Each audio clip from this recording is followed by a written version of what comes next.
A reforma trabalhista em vigor no país desde novembro do ano passado alterou pontos importantes dos direitos e dos deveres dos empregados brasileiros. Um deles é justamente o direito às férias. Você sabia que a partir de agora, seus 30 dias de descanso podem ser divididos em até 3 períodos durante o ano? Legal, né? Claro que para isso o trabalhador precisa negociar com a empresa ou com o chefe. Quem explica esses detalhes para a gente é a advogada trabalhista Fabiola Marques, que é mestre e doutora em Direito do Trabalho. Muito obrigada, doutora Fabiola. Obrigada a você pelo convite. Bom, o empregado, ele pode dividir as férias em 3 períodos, é isso? Vamos explicar direitinho essa divisão de quantos dias, como é que é feito? Isso, agora o empregado tem o direito de negociar com o seu empregador a divisão desse período de férias. Então, se houver um acordo entre as partes, ele poderá ter 3 períodos, gozar as férias em 3 períodos. O primeiro deve ser de no mínimo 14 dias corridos e os outros 2 de no mínimo 5 dias corridos. Tá. Então, mas é isso aí, dá 24 dias. É isso que eu ia falar. falar. Exatamente. Então, se ele tiver 30 dias de férias, ele pode também fazer com 15 dias um determinado período e os outros 2 ele vai dividir como ele bem entender, 5 dias e 10 dias. O importante é que um dos períodos tenha no mínimo 14 e os outros 2 períodos tenham no mínimo 5. Isso faz com que o empregado que tem um período inferior de férias, um período inferior a 24 dias, por exemplo, não consiga dividir, não consiga fracionar as férias. Tá. E é possível, né? Porque se o empregado faltar muitas vezes durante o ano, ele pode perder dias de férias. Né? Então, o empregado que falta, que não tem faltas injustificadas durante o ano, ou que tem até 6 faltas injustificadas, ele tem ainda o direito de ter 30 dias. A partir do momento que ele começa a faltar muitas vezes, né, e não justificar essas faltas, ele vai entrar numa tabela da CLT que vai diminuir os dias de férias. Então, se ele tiver muitas faltas, ele pode ter 24 dias, depois 18 dias, 12 dias, exatamente. Agora, isso tudo depende, isso é um direito que foi adquirido com essa nova lei. Porque antigamente tinha que tirar o mês todo de uma vez, é isso? Então, antigamente, ou antes da reforma trabalhista, os trabalhadores poderiam até negociar a possibilidade do fracionamento das férias, mas apenas em 2 períodos. Né? E isso não estava previsto de forma tão clara, porque, na verdade, a lei falava em excepcionalmente poderia ser dividido em 2 períodos. Tá. Né? Agora, a lei está clara no sentido de que é possível negociar com o trabalhador, isso obviamente depende de um acordo, é importante que a empresa tenha esse acordo por escrito para ela demonstrar que há interesse do empregado em fracionar esses dias, né, em não ficar o período integral de férias. Isso é combinado antes? Isso tem que ser combinado antes. Antes, quando ele vai entrar na empresa? Não necessariamente. A cada período de férias, ele pode negociar com o empregador. Então, por exemplo, esse período eu gostaria de tirar integralmente as férias. Certo. Então, ele vai negociar com o empregador. Certo. E existe, nós estamos falando antes de novembro, então, para não falar a palavra antigamente, antes de novembro, muitas empresas, muitos empregados vendiam as férias. Existe isso ainda? Continua. Aí nós não tivemos mudanças. A possibilidade de venda de férias ainda é possível, mas essa sim também precisa da concordância do trabalhador e precisa ser feita antes do término do período aquisitivo. Então aí é interessante, a gente precisa meio que explicar o que é o período aquisitivo. Para que o empregado adquira o direito de férias, ele precisa trabalhar durante 12 meses. Ok. Então, a partir dos 12 meses começa a negociação só, né? Até o final dos 12 meses. Okay. Então, é dentro do período aquisitivo. Tá. Então, ele trabalha, ele foi contratado numa determinada data, no dia 1º de janeiro, no dia 2 de janeiro que seja. Então, no dia 2 de janeiro do ano seguinte, ele completou o período aquisitivo. Tá. Dentro desse período aquisitivo, antes de finalizar o período aquisitivo, ele pode negociar com o seu empregador a possibilidade de vender as férias.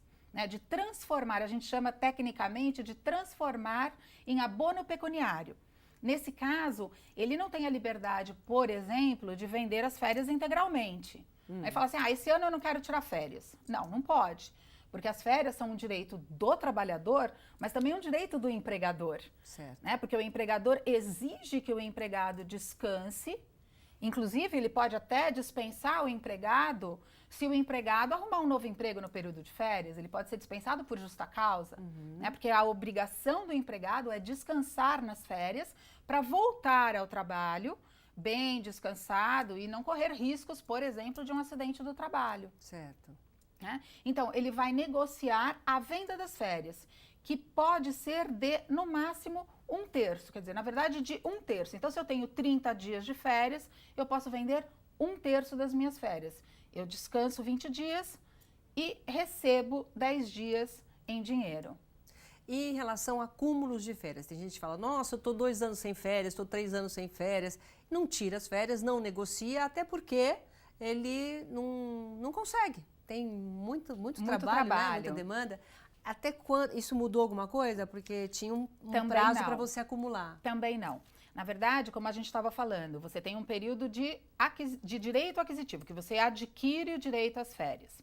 Em seguida, o empregado deve usufruir, deve gozar as férias nos 12 meses seguintes. Então, eu tenho 12 meses em que eu adquiro o direito de férias e nos 12 meses seguintes eu tenho o direito de usufruir as minhas férias. Quem determina a época de férias do trabalhador, isso é importante também lembrar, é sempre o empregador. É o empregador quem decide, olha, você vai tirar férias no mês de julho, no mês de setembro, no mês de outubro, no mês de janeiro. É o empregador quem decide de acordo com a administração da empresa. Certo. É ele que vai dizer, olha, para mim a melhor época do ano é que você saia, que você descanse nessa época. Mas, bom senso, né? Exatamente, mas tem que ser dentro daquele período concessivo. Então, eu tenho 1 ano adquirido e 1 ano para conceder as férias. Se ultrapassar o período concessivo, ele tem o direito de receber em dobro.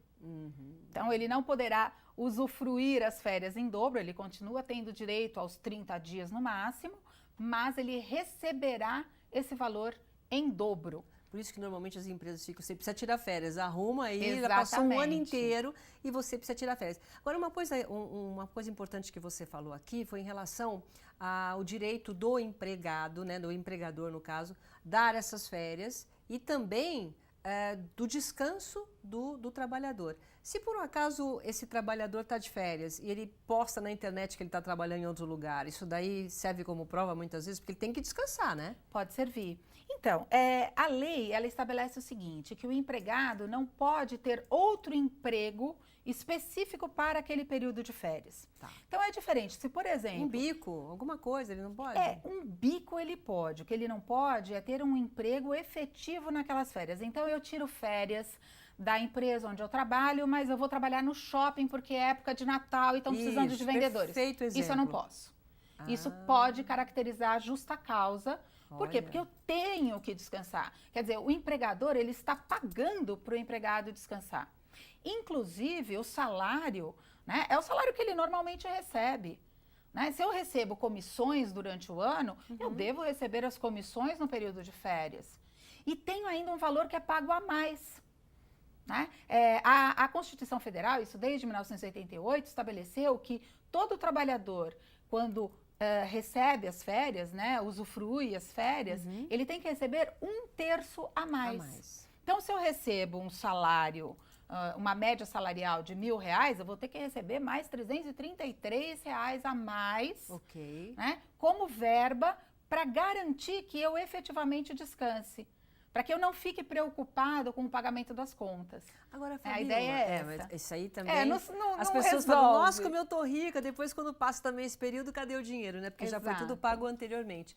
Agora, por lei, eu só posso ter um emprego CLT? Porque assim... Não, eu tenho um emprego, mas aquele emprego, ele não paga todas as minhas contas, né? Eu posso ter 2, 3 empregos CLT? Ser registrada em 3 empregos, por exemplo? Eu posso ter 4, 5, 6 vínculos, quanto eu aguentar. O que eu não posso é trabalhar em 2 lugares ao mesmo tempo. né? Então, assim, se eu dou aula numa determinada universidade, aí lá eu dou aula segundas e terças. Eu posso ser contratada para dar aulas em outra universidade, às quartas e quintas, em outra universidade, às sextas-feiras, e posso dar um curso nos finais de semana, aos sábados e domingos. Então, eu posso CLT. ter tudo CLT. Então, mas, por exemplo, se eu estou muito cansada, nossa, eu tenho 3 empregos, de manhã, da tarde e à noite. Aí eu tiro férias de um, pelo menos, para descansar. Como é que faz com a história de você não poder trabalhar nas férias? Aí você já tinha um emprego antes, você não arrumou um emprego para reforçar o seu salário, enfim, e você está descansando daquele período. A empresa normalmente já sabe. Certo. Alguns empregados têm trabalhos durante o dia e outro trabalho durante a noite, né? O próprio trabalhador, às vezes o doméstico, né? Ele pode trabalhar 3 dias na semana em um determinado lugar, os outros 3 ou 4 em outro lugar. Acontece muito com quem tem jornadas de 12 por 36. Né? Então, os enfermeiros, os técnicos de enfermagem, muitas vezes trabalham em mais de um hospital, né? Trabalham 12 horas em um hospital e depois eles têm as 36 horas de descanso. Nessas 36 horas, eles podem prestar serviços em outro local. Certo. E tem que ter registro, tem que ter férias. Aí ele vai ter 2 períodos de férias, 2 13º, enfim. Entendi. E em relação sempre tem aquela coisa do dia que você pode entrar em férias. Então entra sempre, não sei se era quarta-feira, não lembro. Faz tempo que eu não sou, né, que eu não estou nessa área de entendimento trabalhista. Mas assim, qualquer dia é dia para entrar de férias ou tem um período certo? Até antes da reforma, apenas algumas convenções coletivas de trabalho, que são essas negociações feitas entre sindicatos de empregados e sindicatos de empregadores, estabeleciam para algumas categorias a impossibilidade de conceder férias às sextas-feiras, aos sábados ou aos domingos. Né? Agora, a lei ela é clara também. Ela resolveu a questão das férias. E hoje, portanto, a partir do dia 11 de novembro de 2017, os trabalhadores não podem receber as férias, usufruir as férias, 2 dias antes do descanso semanal dele ou 2 dias antes de um feriado. Então, se houver um feriado numa sexta-feira, ele não pode começar as férias dele na quarta, ele tem que começar as férias na terça-feira. Então, 2 dias antes, pelo menos, do feriado ou do descanso semanal. Porque tem muita gente que aproveita final de ano, que já tem Natal e Réveillon, né? Para já colocar as férias. Isso é descontado? Eu posso conceder as férias do meu trabalhador nesse período, mas sempre com antecedência de 2 dias antes do feriado, obrigatoriamente, ou do descanso semanal. Certo. Tá bom. Bom, a gente vai fazer uma pausa aqui, um rápido intervalo. Daqui a pouco eu continuo conversando com a doutora Fabíola. Tem muitas dúvidas aqui em relação tanto para o trabalhador quanto para o empregador em relação a férias. E também eu quero conversar sobre a rescisão, né? A hora da decisão que muitas vezes dá problema. Um instante só, a gente já volta. Ranking Universitário confirma: a Universidade Paulista Unip há 6 anos consecutivos é a particular preferida do mercado profissional em todo o Brasil. Forma cidadãos conscientes, criativos, empreendedores. Unip, qualidade comprovada.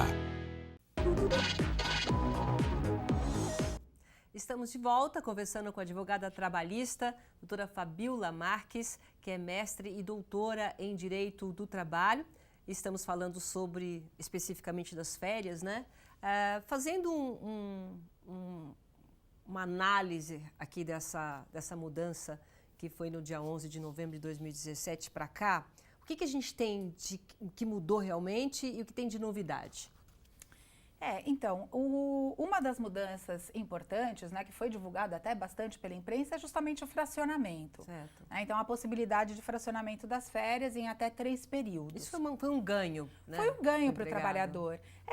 É interessante isso, porque, às vezes, o ideal seria que o empregado pudesse descansar o período integral.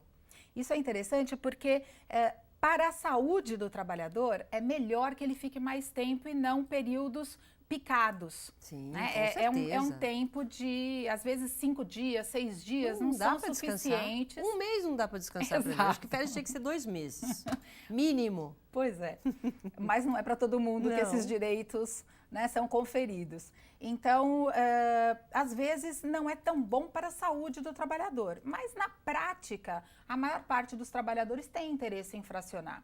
E se não traz prejuízos para o empregador, né, até porque nós já dissemos também que é o empregador quem vai decidir a época das férias, a que melhor consulte os interesses da empresa, não teria problema. Uma mudança interessante é que os maiores de 50 anos de idade e os menores de 18 anos não tinham a possibilidade de fracionar as férias. Eles eram obrigados a receber as férias e a gozá-las, né, de forma integral. Então, se tinha os 30 dias, ele tinha que descansar de uma vez só os 30 dias. Hoje, essa regra mudou, né, e os maiores de 50 anos e também os menores de 18 anos podem fracionar o período de férias.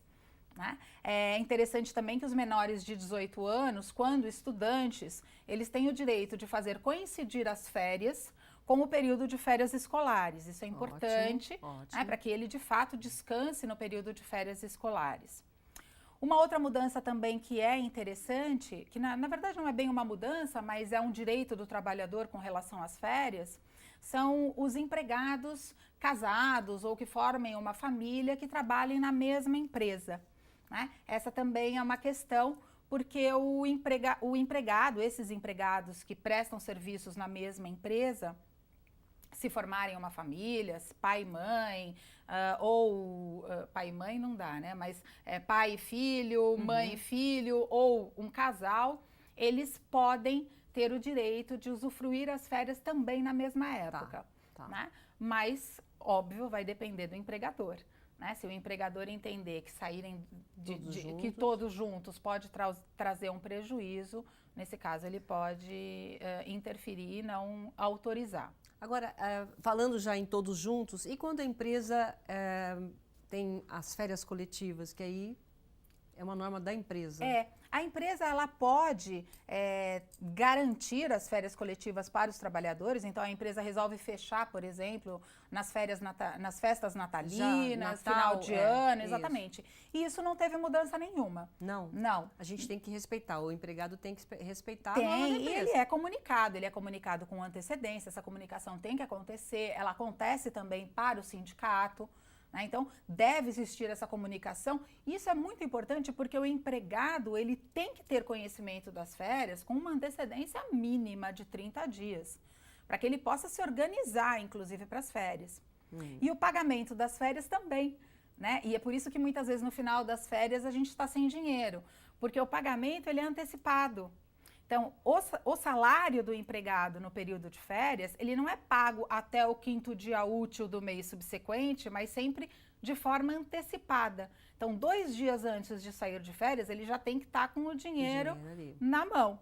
E depois, quando ele retorna, ele tem que trabalhar o mês inteiro para receber apenas até o 5º dia útil do mês subsequente. Ainda mais no final do ano, já vai gastar. Agora, quando fala assim, férias coletivas, quanto é esse coletivo? Qual é o mínimo de coletivo? Não existe previsão na legislação com relação ao mínimo. Eu posso garantir, por exemplo, a paralisação da empresa toda. Então, se a empresa resolve paralisar integralmente as suas atividades, ela pode. Não é por departamento? Pode ser. Então, por isso que eu estava falando, não existe um mínimo. Né? Então, eu posso, de repente, parar, eu só vou parar a fábrica agora. Mas o administrativo continua funcionando. A fábrica vai ter férias coletivas. O pessoal do administrativo, não. Aquele departamento, sim. Esse não. Isso eles podem fazer. Pode organizar de acordo com as necessidades da empresa. Quem organiza e quem administra a empresa é o empregador. Isso precisa ficar muito claro. E por isso ele pode exigir que o empregado descanse, o empregado tem o direito de exigir as férias, mas é um direito de 2 mãos, de 2 vias. Esse direito de exigir férias de uma empresa é só realmente para quem é contratado dentro da CLT?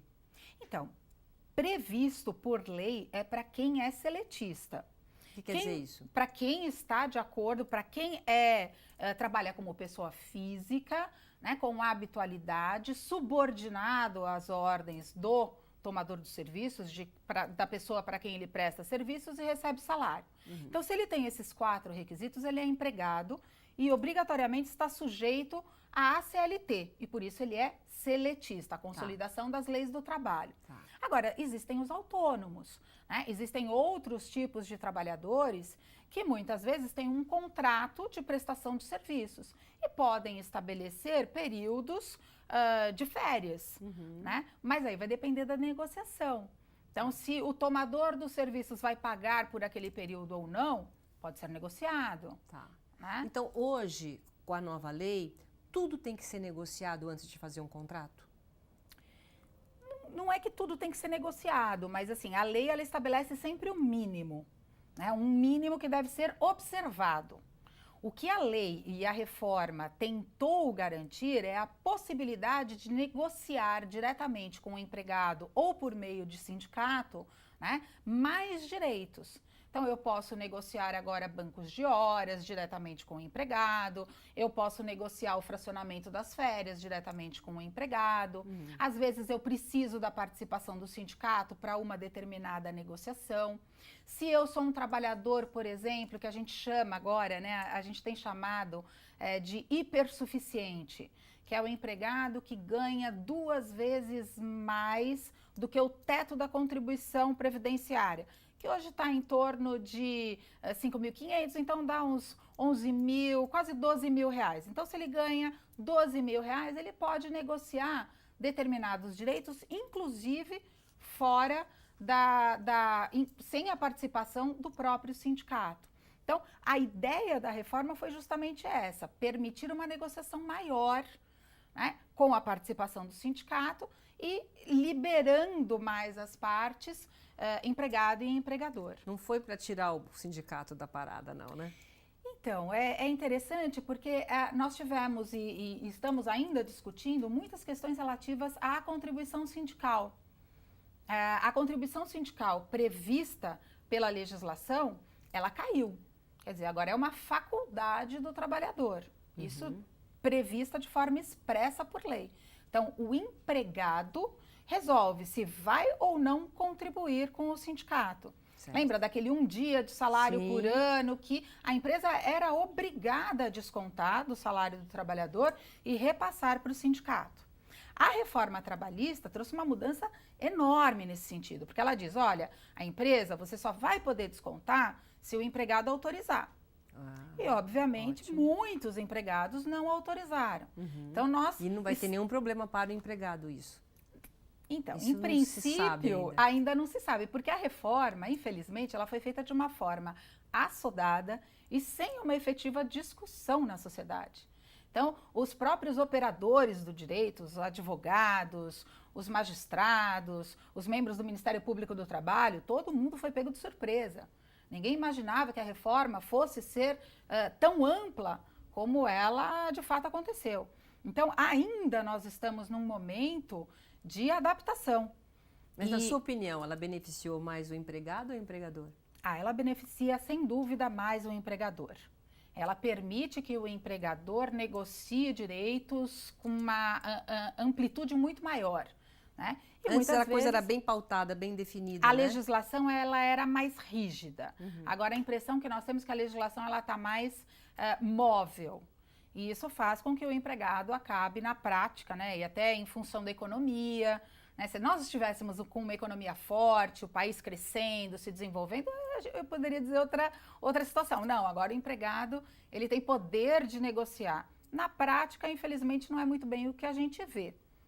Em relação à rescisão, né? Muitas vezes o empregado quer, já que existe essa negociação, você poder conversar e poder até falar o que você está, o teu problema financeiro talvez naquele momento. Existe essa negociação de rescisão de contrato? Como é que está? Houve a criação pela reforma trabalhista de uma nova forma de rescisão, né? A chamada rescisão por acordo. Então, antes da reforma trabalhista, se o empregado não estava satisfeito com o trabalho, ele era obrigado a pedir demissão, né? E se ele pedisse demissão, o que acontecia na prática? Ele não poderia sacar o fundo de garantia que está lá depositado, né? Não tem direito à multa sobre o valor do fundo de garantia, que ia continuar depositado. E não tinha direito também ao seguro-desemprego, enfim, ele teria que conceder o aviso prévio. E na prática, ou então o empregador dispensava, e aí o empregador é que teria que pagar todas essas verbas para o trabalhador. Na prática, o que a gente percebia é que muitas vezes o empregado não queria permanecer na empresa, mas não queria pedir demissão. A empresa não queria que o empregado permanecesse, mas também não queria dispensá-lo porque o custo é muito alto. Certo. Houve, então, a criação de uma nova forma de rescisão para essas situações. Empregado, você não está satisfeito? Empresa, você não está satisfeita? Então vamos tentar negociar, né? Essa foi uma saída interessante, eu acho, que a lei permitiu, que é justamente a dispensa por acordo. Nesse caso, se ambos negociarem que não estão satisfeitos, que não querem mais continuar na prestação de serviços, é possível a rescisão. Ela diminui os custos do empregador e faz com que o empregado tenha também alguns direitos. Então, ocorre da seguinte forma: ambos negociam, concordam na rescisão do contrato de trabalho, e aí o empregado terá direito a metade do período do aviso prévio. Então, ao invés de receber o aviso prévio integral de no mínimo 30 dias, ele vai receber a metade desse período, né? E ao invés de receber a multa de 40% sobre o fundo de garantia, ele vai receber também a metade desse valor, ou seja, 20%. Então, a empresa continua obrigada ao pagamento de 20% e metade do aviso prévio. As demais verbas são integrais. Vantagens para o trabalhador. Primeiro, que ele já recebeu algo que ele não teria direito, né? A metade da multa e mais a metade do aviso prévio, sendo que ele deveria conceder se ele pedisse demissão. E ele vai poder sacar 80% do fundo de garantia. A desvantagem para o trabalhador é que ele continua sem o direito ao seguro-desemprego, né? Ele abre mão do seguro-desemprego. E só para a gente encerrar, tem alguma coisa mais que você gostaria de acrescentar em relação a essas mudanças? Se o trabalhador, de certa forma, ele pode ter uma esperança de que se o direito dele não for respeitado, ele possa realmente procurar um advogado e se defender? Eu ia falar justamente isso. Eu acho que o importante é que as pessoas tenham cada vez mais conhecimento a respeito dos seus direitos, né? E para isso é fundamental, e não querendo puxar sardinha para o meu lado como advogada, mas de fato é fundamental consultar alguém que saiba, que seja da área, né? Que entenda o que está falando. Porque, às vezes, como as mudanças são muito grandes, né? Para as empresas é complicado, né? Se para as empresas que já estão acostumadas, que muitas vezes têm um departamento pessoal, tem o RH, é difícil, para o empregado muito mais. Então é importante que as pessoas se convençam de que é necessário consultar alguém, né? Alguém do ramo para saber os seus direitos e para saber o que fazer, o que vale a pena e o que não vale, se vale a pena às vezes brigar ou se não. É importante não só para o empregado, como para o empregador, empresa, exatamente. É fundamental isso. Tá bom. Mais uma vez, muito obrigada, viu, pela sua presença aqui, doutora Fabiola. Obrigada. Obrigada. Muito obrigada pela sua companhia e voltamos no próximo programa. Tchau, gente. Obrigada.